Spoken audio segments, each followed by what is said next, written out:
quiero hablar de un tremendo líder, de la cual muy poca gente habla, porque creo que es un líder ejemplar, creo que es un líder ideal y de cierta manera creo que todos podemos relacionarlos con este líder.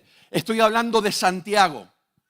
Santiago, el escritor del libro de Santiago. Hoy vamos a estar leyendo y analizando el primer capítulo de Santiago. Vamos a estar hablando contexto. Quiero darte un contexto porque es importantísimo que entendamos este contexto. Si entendemos este contexto, vamos a entender todo el parámetro de todo lo que se estaba moviendo en el Nuevo Testamento. Vamos a poder apreciar un poquito más de todo lo que se estaba moviendo de forma ministerial, de forma relacional, ¿sí? Porque somos seres humanos, amén, porque habían relaciones ahí, habían amigos, amistades, familiares, había un montón de cosas, no es un libro mítico, pasaron cosas reales, dificultades, y quiero que analicemos y pongamos dentro del contexto lo que estaba sucediendo en el primer siglo.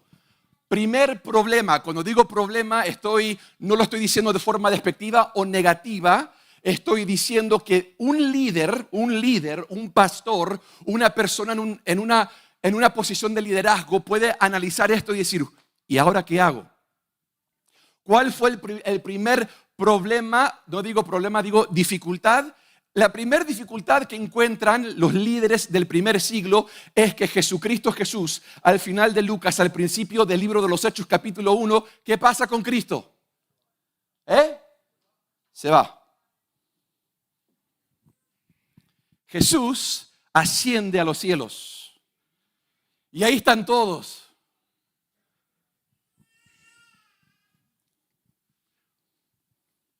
¿Cuántos dicen amén? Lo mismo pasa con Josué en el Antiguo Testamento.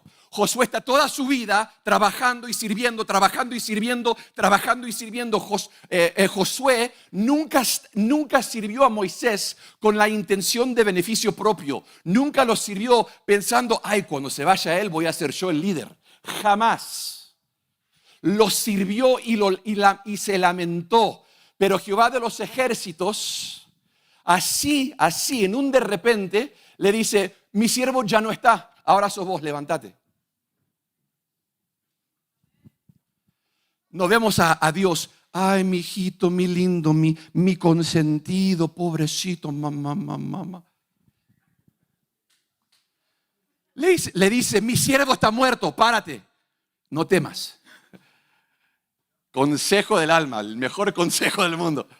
No hubo nubecitas, no hubo mariposas. Le dijo, párate y no temas. Porque lo que yo te llamé a hacer es diferente a lo que le hice con Moisés, mi siervo. El llamado y lo que Dios deposita sobre tus hombres no es lo mismo de los que vinieron delante de ti. Y lo vamos a ver ahora con Santiago, porque Santiago es un caso muy particular y muy diferente, pero él se encuentra en la misma posición, se encuentra en la misma situación, al igual que los discípulos que están todos mirando para arriba, y los ángeles aparecen y le dicen, ¿para qué miran para arriba? Si el que recién se va a volver. Y ahí comienza todo, ahí la luna de miel, la dependencia física que podíamos tocar del Mesías termina. Y ahí entra una etapa nueva espiritual, porque estos apóstoles y discípulos y seguidores de Cristo Jesús estaban a punto de ser llenos del Espíritu Santo en Pentecostés y iban a dar vuelta al mundo y iban a dar el mundo vuelta literalmente con el poder del Espíritu Santo. ¿Cuántos dicen amén? Pero igual hay un dilema, hay varios dilemas. Ahora hay una iglesia sin líder, entre comillas.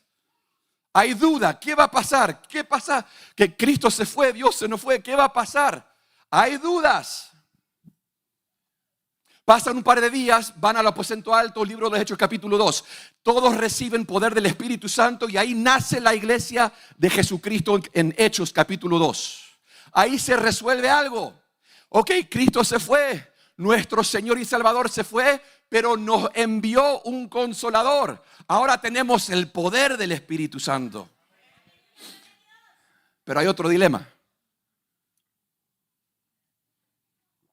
Hay otro dilema, iglesia. No lo vamos a leer. Cuando usted tenga tiempo, lea el dilema de Hechos capítulo 15. Porque ahora se levanta un dilema cultural enorme. Ahora el dilema cultural es, tenemos a judíos que son descendientes de Abraham, que ellos creen que por su descendencia y por la circuncisión, ellos tienen acceso al Padre, ellos son salvos, son los escogidos. Pero ahora que Cristo Jesús resucitó entre los muertos y empieza a revelar una nueva misión y un nuevo pacto en su sangre, odre nuevo, vino nuevo, ¿no? ¿Sí o no? Odre nuevo, vino nuevo. Hay un nuevo pacto ahora y este pacto dice, la circuncisión no te salva. Tu linaje no te salva. El ser hijo de Pedrito, Pedrita, Pepito, Mengano, Mengana, no te salva. El hecho que tu ancestro, que tu antepasado es Abraham, no te salva. ¿Me están escuchando? Es la primera vez en 5,000 años que se escucha esto, iglesia. Y déjame decirte que los cristianos que estaban escuchando el mensaje de Jesucristo, que eran judíos, esto es una piedra de tropiezo. Y también fue una piedra de tropiezo para los discípulos y los seguidores de Cristo Jesús. Es algo difícil. ¿Ustedes se acuerdan? ¿Ustedes se acuerdan que Jesucristo tenía 70 discípulos, no 12? ¿Se acuerdan? ¿Sí o no? ¿Han leído la Biblia? Jesús tenía 70 discípulos. Y cuando empezó a hablar, ustedes comerán de mi carne y tomarán mi sangre. Desaparecieron todos menos 12. Y le dicen, esto es algo muy difícil de aceptar. ¿Quién lo podrá aceptar? Y Jesús le dice, ¿y vos, Pedro? ¿Qué vas a hacer? ¿Qué le dice Pedro? ¿A dónde iré yo, Jehová, si solo tú tienes palabras de vida eterna? Déjame decirte, a veces Dios te va a ofender. Te va a ofender y te va a ofender de forma dura, pero es para que tú crezcas y no te quedes estancado. Acá Santiago, el servidor de Dios, que hablamos muy poco de él estaba a punto de entrar en un proceso de crecimiento que él ni se daba cuenta. ¿Cuántos están acá el día de hoy? Estamos viendo que había un dilema cultural dentro de la iglesia. Ahora somos salvos por gracia.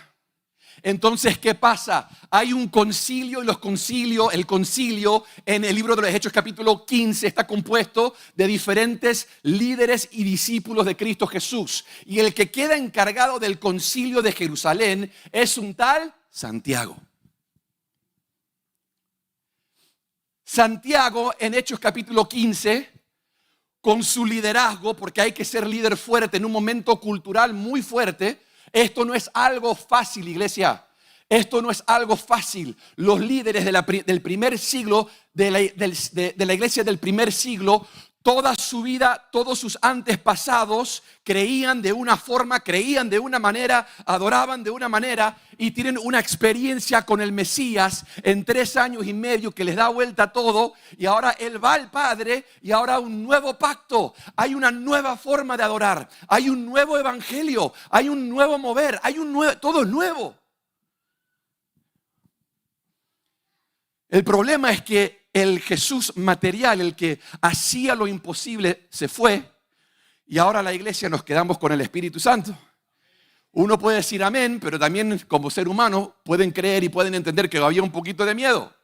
Después hay otro problema cultural. Muchos de los apóstoles, o no apóstoles, los seguidores de Cristo Jesús, creían que Jesucristo, que Yeshua, que Cristo, iba a venir a establecer su reino eterno esa primera vez.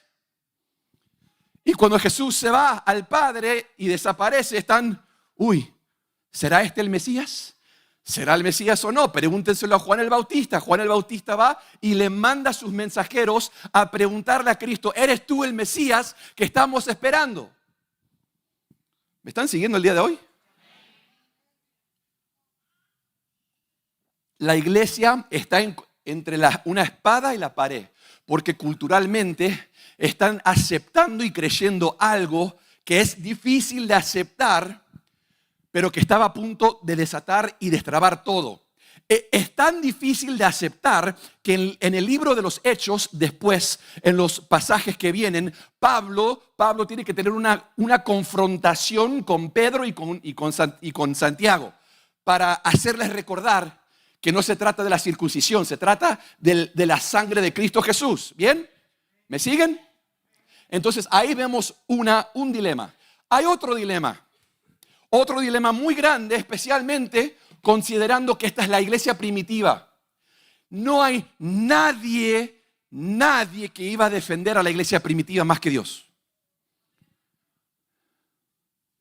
El aceptar a Jesucristo en el primer siglo, el decirle, sí, Jesús, te acepto y yo acepto el nuevo pacto, no tengo que circuncidarme, no tengo que seguir 613 leyes, pero mi salvación viene por medio de gracia, mi salvación viene por lo que tú hiciste en la cruz del Calvario, siendo griego, siendo impío, siendo judío, no importa, lo que importa es la sangre de Jesucristo Jesús. El momento que esta gente tomaba esa decisión, ya eran marginalizados por dos personas, los judíos y los romanos. ¿Cuántos me están siguiendo el día de hoy? Si usted cree que Satanás no estaba queriendo destruir la primera iglesia del primer siglo con todo lo que tenía, usted está muy equivocado. Y encima de eso hay un líder que se convierte en el líder del concilio, o la palabra, digamos el pastor, el sobreveedor de la iglesia en Jerusalén y del concilio en Jerusalén, en la persona de Santiago. Pero hay un montón de cosas, ya estamos entendiendo un poquito el contexto, estamos entendiendo el rollo, la dificultad en que Santiago se está metiendo. ¿Me siguen? No es ¡ay, qué lindo! Voy a ser pastor de la iglesia de Jerusalén. Para nada, iglesia. Si yo tomo la rienda, o me van a apedrear o me van a crucificar. La pregunta es ¿cuándo? ¿Cuántos quieren tomar liderazgo así? ¿Cuántos se gozan? Vamos a servir a Dios cuando pueden o podemos recibir una de las dos peores muertes de la vida. Sin embargo, este hombre, Santiago o Jacobo, se levanta y dice, yo voy a tomar las riendas. Ahora, quiero hacer un análisis un poco más profundo porque quiero que analicemos la vida de este hombre, de este líder, de este siervo, porque su historia no es particular, su historia no es una historia común, digamos, no es como usted y yo pensamos. Hay un par de diferencias, pero lo quiero recalcar porque Dios no viene a llamar al equipado, viene a equipar a los llamados. Déjame decirte que Santiago no era la opción número uno, no era el ideal. Es más, usted y yo jamás lo hubiéramos escogido a él. Sin embargo, Dios sí lo escogió a él. Y lo mismo puedo decir de usted y de mí. Yo no soy la primera opción, ni creo ser la primera opción de Dios. Sin embargo, Dios me escogió al igual que usted. Dios te escogió desde el vientre de su mamá, desde el día que usted nació, desde antes de la fundación del mundo. Dios te escogió, te dio nombre, te dio propósito, te dio identidad y te dio llamado y herencia, iglesia. Si le va a dar un aplauso a Dios, dáselo.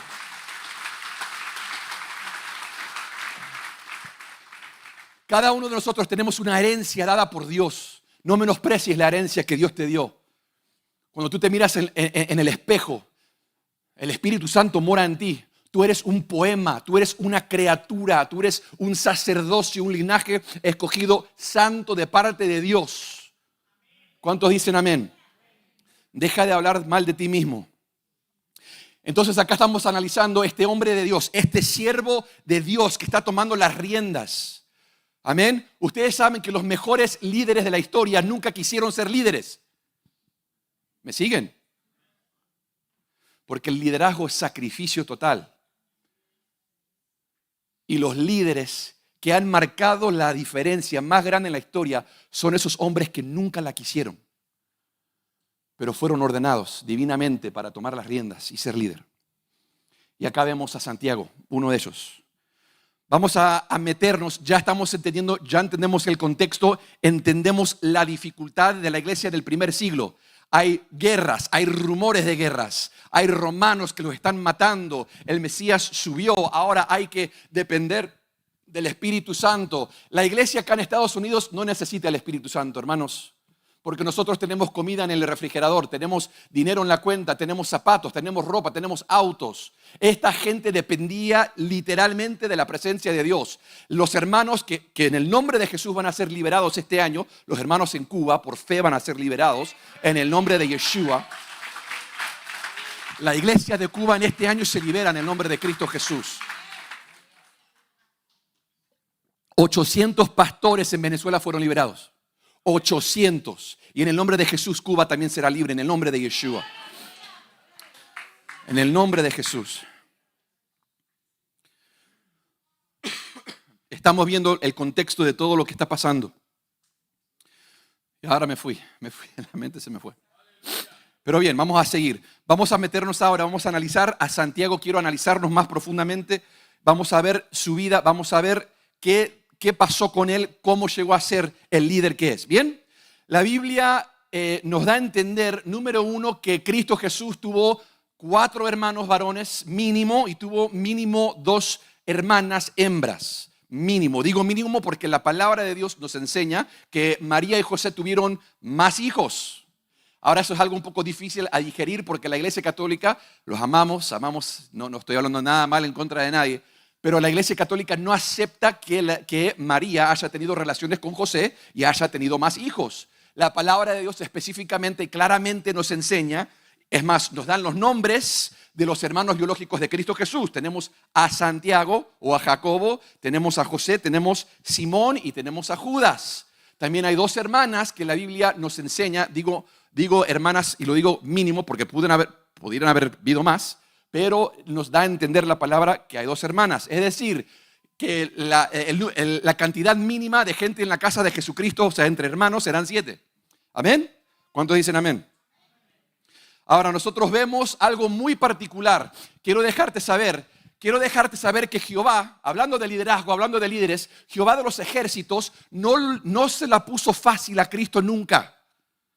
Ni en una instancia Jehová se la puso fácil a Jesús, a su propio hijo. ¿Por qué? Porque cuando Jesucristo nace, el resto de su vida está marginalizado por una reputación que la mamá de él estuvo embarazada antes de casarse. Lo primero que el enemigo hace en contra de la persona de Jesucristo al nacer es atacar su identidad y su personalidad y su reputación. ¿Cuántos dicen amén? Y el enemigo hace lo mismo el día de hoy. El enemigo quiere atacar y atentar en contra de la reputación de todos, contra la identidad de todos. La pregunta es, ¿vas a dejarlo hacerlo o no? Amén. No, para nada. Dios lo reprenda en el nombre de Cristo Jesús. Pero ¿qué pasa? Cristo Jesús, encima de tener esa reputación de ser hijo de, número uno, de carpintero y después hijo de, el carpintero y la mujer que quedó embarazada sin casarse, bla, bla, bla, bla, bla, rumores. Había rumores que lo perseguían por todas partes. ¿Usted cree que es fácil? No es fácil. Yo sé que Él fue Dios, pero Él sufrió en carne propia todo lo que nosotros, usted y yo, estamos sufriendo. Encima de eso, quiero leerle un pasaje. Abra su Biblia, Juan 7. Juan capítulo 7, 1 al 5. Lo voy a leer rápido. Juan 7, 1 al 5 dice: Después de esto andaba Jesús en Galilea, pues no quería andar en Judea porque los judíos intentaban matarlo. Estaba cerca la fiesta de los judíos, la de los tabernáculos, y le dijeron sus hermanos: Sal de aquí y vete a Judea, para que también tus discípulos vean las obras que haces. Porque ninguno que procura darse a conocer hace algo en secreto. Si estas cosas hace, manifiéstate al mundo. Ni aun sus hermanos creían en él. ¿Y quién era Santiago? Era uno de sus hermanos. El líder del concilio, el líder de la iglesia primitiva, el pastor de la iglesia en Jerusalén, no creía en su propio hermano, el Mesías. ¿Cuántos dicen amén? Pero acá todos creemos que Jesucristo, la vida de Jesús fue ¡ay, qué lindo! Arcoíris, todo lindo, todo bien. Desde el vientre de su mamá, su reputación fue alternada y sus propios hermanos no creían en él. Lean el contexto, se están burlando de él. Se burlan de él.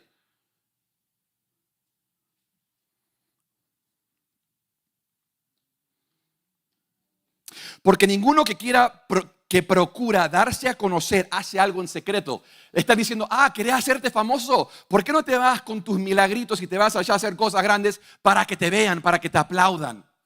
Ya que sos el Mesías. ¿Cuántos dicen amén? Y uno de los líderes que está literalmente dudando de Yeshua HaMashiach, que es un tal Santiago. ¿Cuántos dicen amén? Pero algo pasa en la vida de Santiago, porque las cosas no quedan así. Hay algo muy particular que sucede, lo leemos en 1 Corintios 15, del 5 al 8, y dice así: y que apareció a Cefas, estamos hablando de la resurrección de Cristo Jesús. Pablo está hablando del orden en el cual Jesús se reveló a sus discípulos en 1 Corintios 15, 5 al 8, y dice, y que apareció a Cefas, es decir, a Pedro, y después a los 12 son discípulos.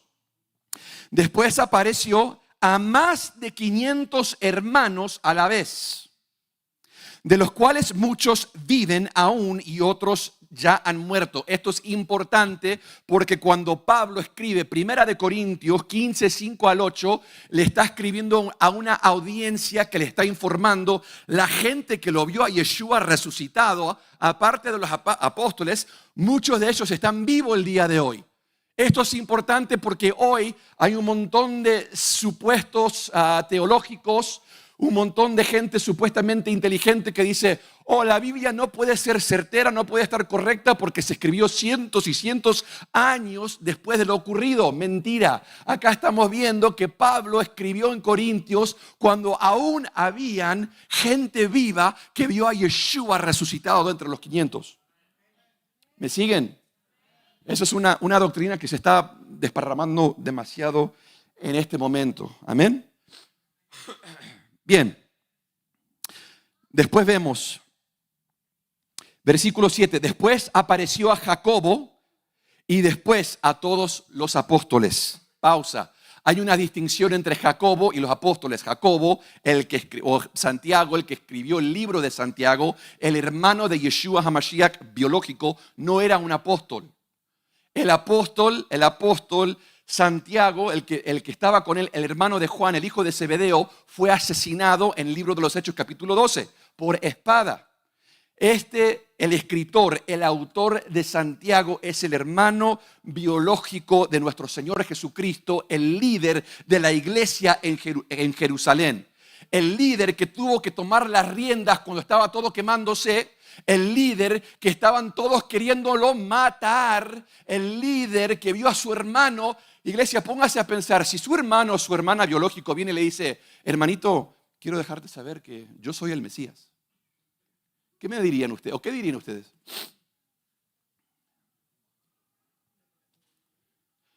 Sí, allá está el quirófano. Anda, Mesías, anda. Este hombre tiene una revelación donde ve a su hermano resucitado. No es cosa fácil. Cuando lo ve resucitado, ahora tiene que entrar dentro de la realidad y tiene que tomar una decisión. Todo lo que él dijo es verdad, está resucitado. Si él está resucitado significa que él es Dios y todo lo que había escuchado de él y todo lo que él me dijo y todo lo que profetizó mi mamá es real. Él es Dios.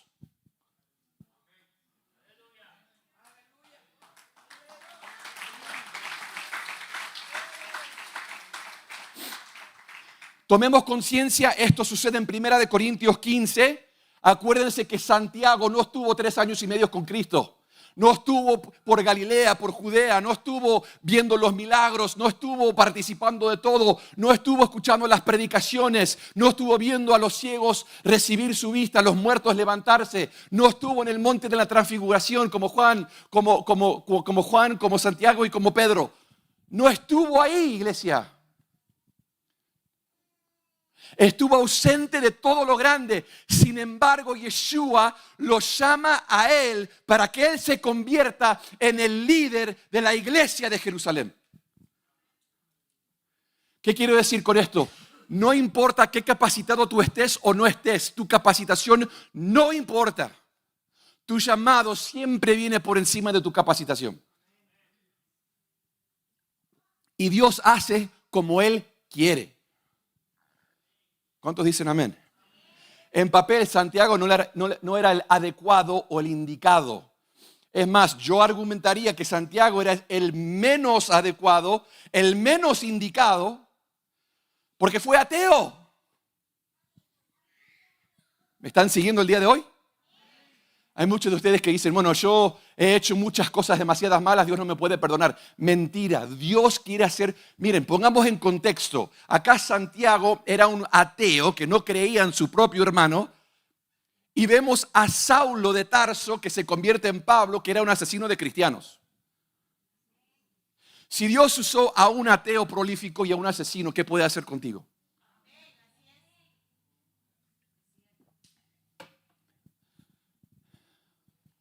Lo que sí hizo Santiago, cuando él ve a su hermano resucitado, él toma una decisión, iglesia.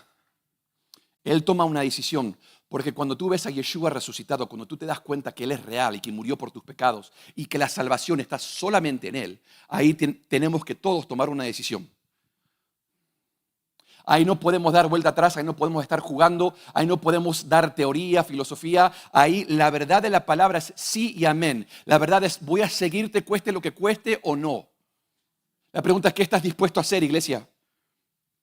¿Qué estás dispuesto a hacer?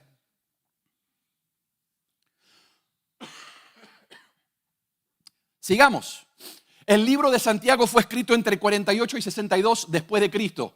¿Por qué es importante? Porque si si el libro de Santiago fue escrito en el año 62 después de Cristo, ese es el mismo año que el rey Agripa o el emperador Agripa asesina a Santiago por medio de piedras. Lo apedrean.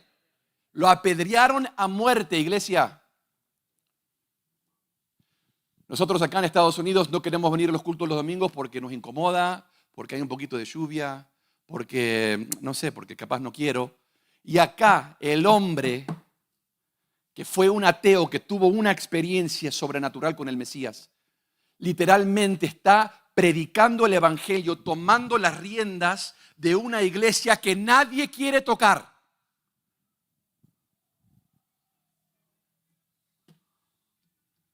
Porque todo es lindo cuando hay el apóstol, el hermano, el pastor internacional, reconocido, bla, bla, bla, bla, bla, bla.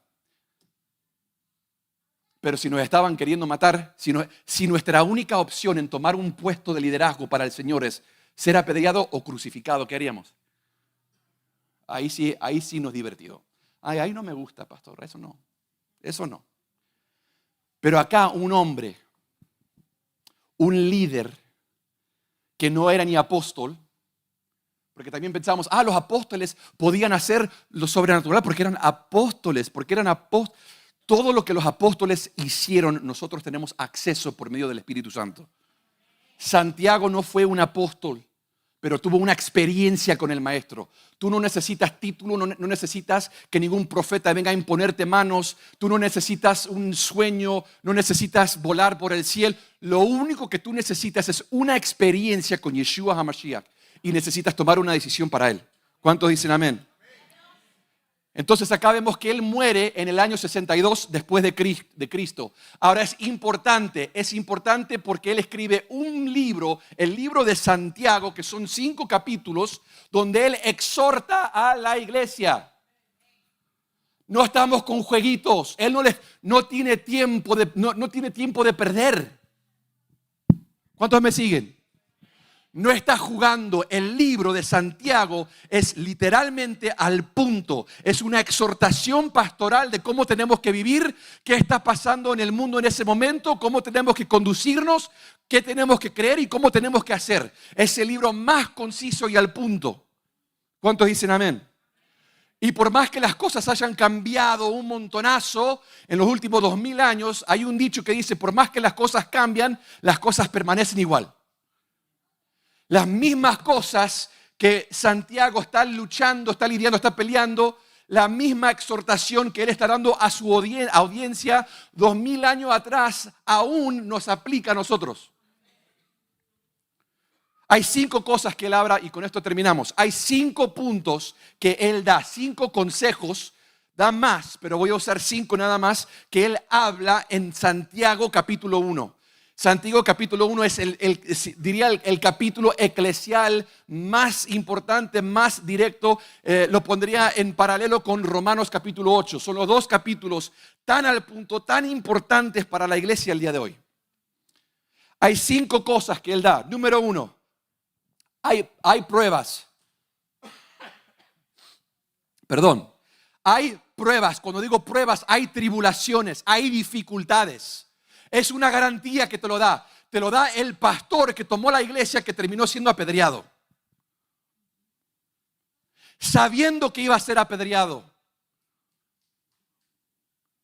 ¿Cuántos dicen amén? ¿Cuántos seguirían a Cristo Jesús sabiendo su final? Lo primero que Él dice, va a haber pruebas, va a haber tribulaciones. Número 2, pide sabiduría. Número 3, la perseverancia. Número 4, sé lento para la ira. Número 5, cuida tu boca. Santiago 1, 2 al 4 dice, hermanos míos, gozaos profundamente cuando os halléis en diversas pruebas. Pruebas puede ser también interpretado como tribulación. Sabiendo que la prueba de vuestra fe produce paciencia. Pero tenga la paciencia su obra completa para que seáis perfectos y cabales sin que os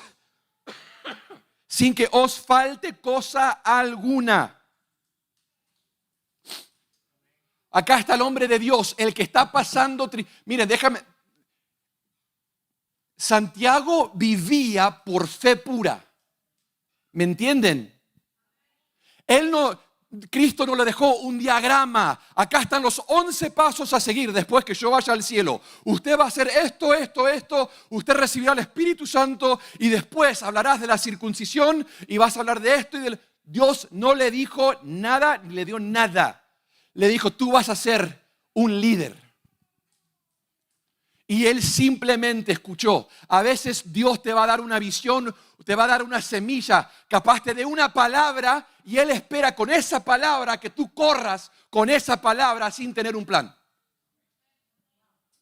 Porque a veces Dios te hace más mal revelándote más información porque ahí vas a cometer errores. Es más fácil darte una semillita y que tú confíes en Él y deja tratar de actuar y hacer las cosas por tus propias fuerzas. ¿Cuántos dicen amén? Lo que pasa es que nosotros queremos control, queremos hacer todo a nuestra manera. Y Él te dice, yo no quiero que tú hagas nada a tu manera es inútil, yo quiero que la hagas a mi manera. Y te voy a dar una semillita y no te voy a dar más nada para que tú te metas en mi presencia y me busques, así que yo te pueda abrir puertas y abra tus pasos y te pueda bendecir.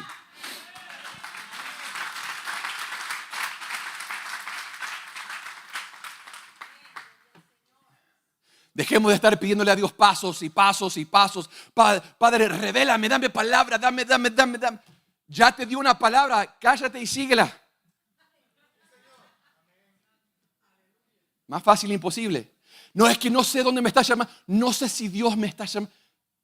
Si no sabes si Dios te está llamando, métete en la presencia de Dios hasta que aprendas a escuchar la voz de Dios y una vez que la escuches, seguila. No le demos tantas vueltas. Y una vez que te diga algo, deja de señales, Señor, necesito señales. ¿Qué dijo Cristo Jesús en Mateo? Esta generación impía busca señales. La única señal que les voy a dar es la señal del profeta Jonás. Dejemos de ser una gente que estamos todo el día buscando mariposas y señales. Dios estará acá. Dios, querrás que yo vaya a hacer eso, muéstrame. Iglesia, es tiempo de accionar, es tiempo de actuar. Si no empezamos a actuar como lo hizo Santiago, que él agarró una iglesia en fuego, espiritualmente, pero también había fuego de tribulación.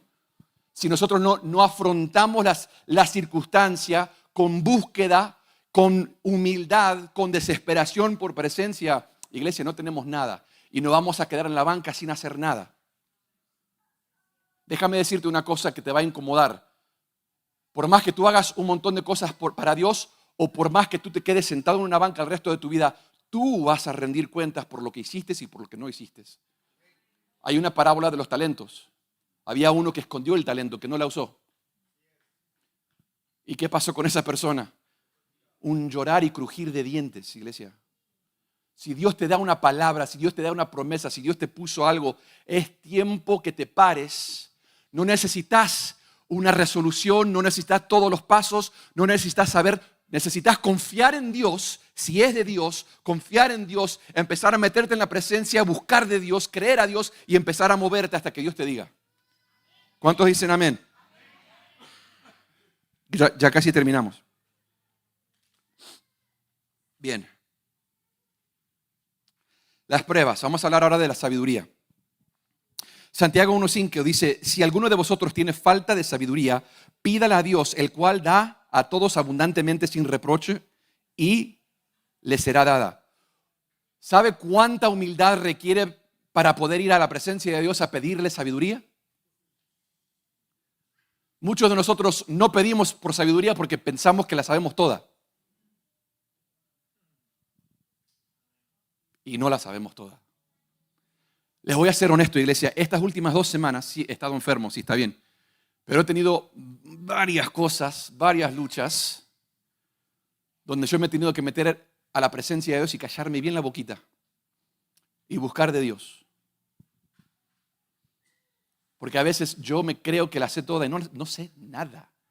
Lo único que sé hacer es embarrarla y meterme más profundo en el lodo.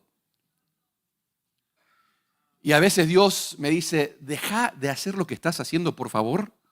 Métete en la presencia de Dios y déjame que yo te voy a limpiar y te voy a corregir. Iglesia, nosotros tenemos que dejarnos ser corregidos por Dios y tenemos que pedir sabiduría. Hay que pedir sabiduría. Acá hay que pedir sabiduría. Hay un montón estoy harto de escuchar a tanta gente con títulos, a tantos expertos en las noticias, expertos de esto, expertos de los otros, el experto de este, vienen y te quieren dictar cómo vivir, qué pensar, qué creer, porque los expertos, porque bla, bla, bla, bla. Esta gente puede tener título tras título, ser experto de lo que sea, pero esta gente no tiene sabiduría porque sabiduría solamente viene de Jehová.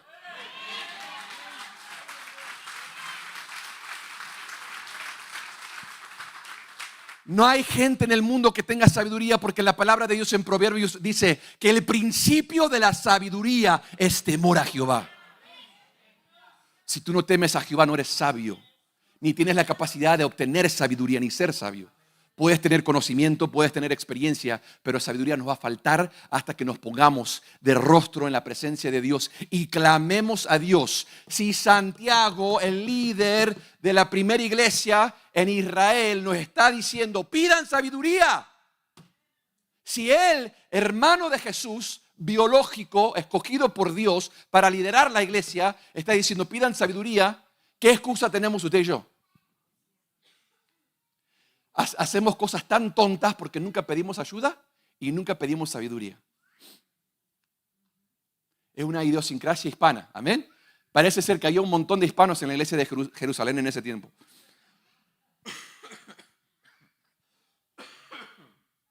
Hay una parte B hay una parte B a la sabiduría, Santiago 1:6-8. Pero pida con fe, no dudando nada, porque el que duda es semejante a la onda del mar que es arrastrada por el viento, echada de una parte a otra. No piense, pues, quien tal haga que recibirá cosa alguna del Señor, ya que es persona de doble ánimo, es inconstante en todos sus caminos. Santiago no tenía el derecho a estar titubeando. Era todo o nada. O tomás la iglesia en la situación que estás o te salís y te vas a esconder a una cueva. Toma una decisión. No había tiempo de estar acá y allá, en el mundo, en la iglesia, jugando, haciendo barbaridades. Él dice, cuando ores, no dudes. Cuando tú vas a orar y vas a pedirle a Dios, no dudes. No es solamente para la sabiduría, es en toda tu vida. La gente que duda tiene un pie en el mundo, tiene un pie adentro, tiene un pie afuera, nunca se deciden para las cosas de Dios, nunca saben lo que quieren hacer. Ay, me gusta el domingo, la iglesia, hoy me gusta, mañana no me gusta, etcétera, etcétera, etcétera. Él te dice, hoy escoge a quién vas a servir. Y si te vas a decir por Jehová de los ejércitos, cree y no dudes. No dudes de las promesas de Dios son sí y amén. Punto. El vivir por fe es, yo no necesito una respuesta de Dios. Yo voy a confiar ciegamente en lo que Dios quiera y en lo que Dios diga. Si Él te dice a la derecha, vos vas a la derecha sin que te importe. Él dijo a la derecha, me basta con eso. Nosotros vivimos por fe, no por razonamiento humano, es una ridiculez. Nosotros vivimos por fe. Creemos que Dios tiene el control y no dudamos. Si tú dices que tú crees en Dios y tienes confianza en Dios, no dudes. No dudes de Dios. Tu eternidad y tu salvación está en juego. El otro punto, ya casi terminamos, es la perseverancia. Es la perseverancia. Santiago 1:12. Bienaventurado el hombre que soporta la tentación. La tentación también puede ser interpretada como tribulación. La tentación puede ser algo que mi carne anhela, algún deseo carnal, pero también algo que causa peso, que causa presión, que causa dolor y caos. Cuando uno está queriendo hacerse forzudo, levantar pesas, están bajo tensión, bajo presión para que puedan crecer. La tensión es lo que causa el crecimiento muscular. El crecimiento muscular es lo que permite que uno pueda ser más fuerte y pueda perdurar más. Acá nos está diciendo, bienaventurado el hombre que soporta la tentación o la tribulación o el problema de esta vida, porque cuando haya resistido la prueba, recibirá la corona de vida que Dios ha permitido a los que lo aman. Nosotros creemos que Dios va a dejar a gente entrar al cielo por lástima. Ay, mira, me siguió toda la vida, pero en el último año me dio la espalda y dejó de creer y me dejó de seguir. Pero está bien, entra. Iglesia, eso no va a suceder. Pablo nos dice que no corramos en vano la carrera. No vaya a ser que podamos obtener y ganar todo el mundo y perder nuestra alma para que otro se lleve tu corona. Tenemos que soportar la presión y la tribulación de esta vida, iglesia. Tenemos que ser fiel hasta el final. Jehová de los ejércitos nunca te prometió un día fácil o una vida fácil. Al contrario, iglesia. Dios nunca te prometió que te iba a sacar de la tormenta. Pero Él sí nos mostró y nos dio la ilustración de cómo nosotros podemos caminar por encima de la tormenta. ¿No me escucharon, iglesia? Nosotros oramos, Dios, sácame de la tormenta, ay, la tormenta. Y la intención de Yeshua HaMashiach es que tú camines sobre las olas. ¿No me están escuchando, iglesia? Estamos dormidos el día de hoy. Por eso Yeshua dormía en la tormenta. Y cuando se ponía fuerte caminaba sobre las olas. Nadie lo va a sacudir a papá. Pero nosotros tenemos que ser perseverantes y seguir buscando a Dios, seguir sirviendo, seguir creyendo. Nosotros somos salvos por fe en Jesucristo. Nosotros no somos salvos por obra, somos salvos por fe. Pero cada día tenemos que despertarnos y tomar la decisión de seguir creyendo y buscando y rindiéndonos a Jehová. ¿Cuántos dicen amén? Ya casi terminamos, ya terminamos. La otra es lento para la ira. Si algo sabía Santiago, eso lo sabía y lo tenía bien en claro. Santiago 1, 19 al 20. Por esto, mis amados hermanos, todo hombre sea pronto para oír, tardo para hablar, tardo para airarse. Dios te dio 2 orejas y una boca. Eso implica que deberías escuchar 2 veces más de lo que hablas. Deja de dar tus opiniones siempre, a nadie le interesa. Las opiniones son como el trasero. Todos tienen uno y apesta. Nadie le interesa tu opinión ni la mía. ¿Cuántos dicen amén?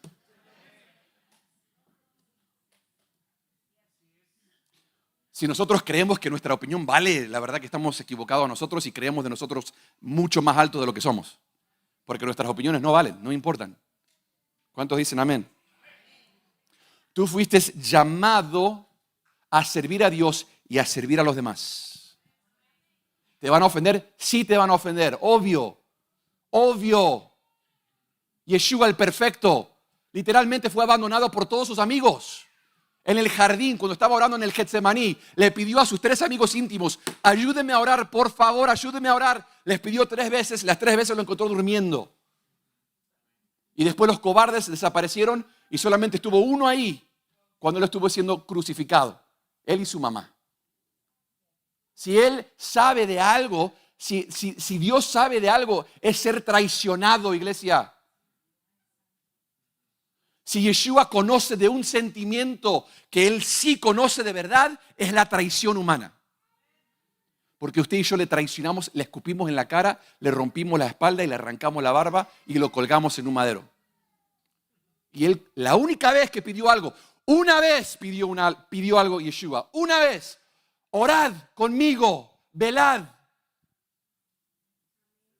Y no pudimos hacerlo. Y usted dice: no, los apóstoles, olvídese, usted hubiera estado roncando igual que yo.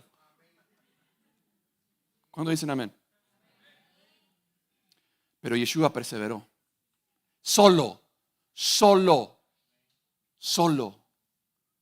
perseveró. Y hay a veces donde nosotros nos quejamos: ay, estoy solo, nadie quiere estar conmigo, me duele todo. Estoy tan dolido, me ofendieron en la iglesia, me ofendieron. ¡Ah!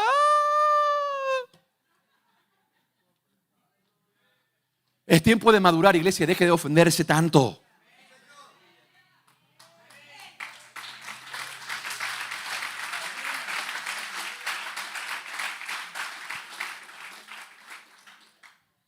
Seamos lentos para la ira, iglesia. Madurez espiritual no es caminar sobre las nubes, dar palabras proféticas todos los días. Dice el Señor, hermanos. Eso no tiene nada que ver con nada. La madurez espiritual es que yo no dejo que tu actitud me afecte mi vida espiritual a mí. Yo te puedo amar por más que me escupas en la cara y me odies. Yo te voy a amar. ¿Por qué? Porque Jesús lo hizo. Y Él demanda eso de ti como mínimo. Y nosotros nos creemos encaprichados con el derecho a creernos: ay, la hermana me ofendió porque no me saludó el domingo. Iglesia, qué ridículo es eso. ¿Qué le vas a decir a Yeshua cuando estés cara a cara a Él? ¿Hay excusa que valga? No hay. Mejor amemos. Y cada vez que alguien te ofenda, ora por ellos, ora por su familia, ora por sus hijos, bendícelos en el nombre de Cristo Jesús. La palabra dice: y por esto conoceréis que son mis discípulos, si nosotros nos amamos los unos a los otros. Tus actitudes, cómo tú vuelas en las nubes, cómo sanas a los enfermos, no es una indicación del discipulado de Cristo Jesús. Es como tú amas a los que te odian, lo que indica y le demuestra al mundo que tú eres discípulo de Cristo Jesús. ¿Cuántos creen eso?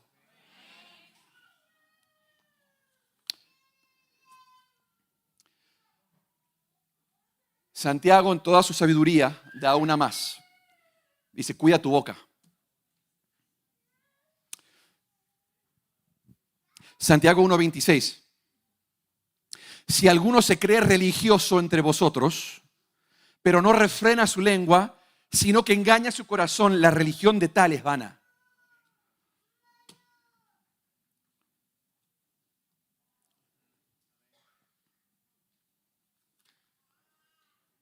Es muy difícil alcanzar a una alma que nosotros destruimos con nuestra boca.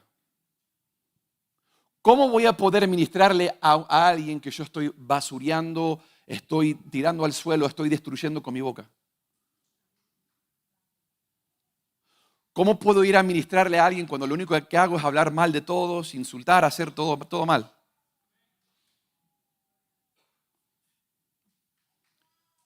La palabra de Dios dice que tenemos el poder de la vida y de la muerte en nuestras lenguas. ¿Qué estás hablando?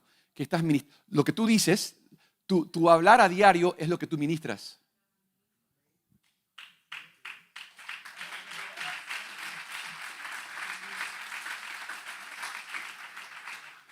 Escúchate hablar. ¿Qué estás ministrando?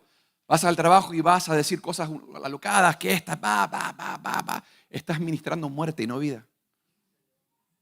Eso es lo que está en tu corazón, porque de la abundancia del corazón habla la boca.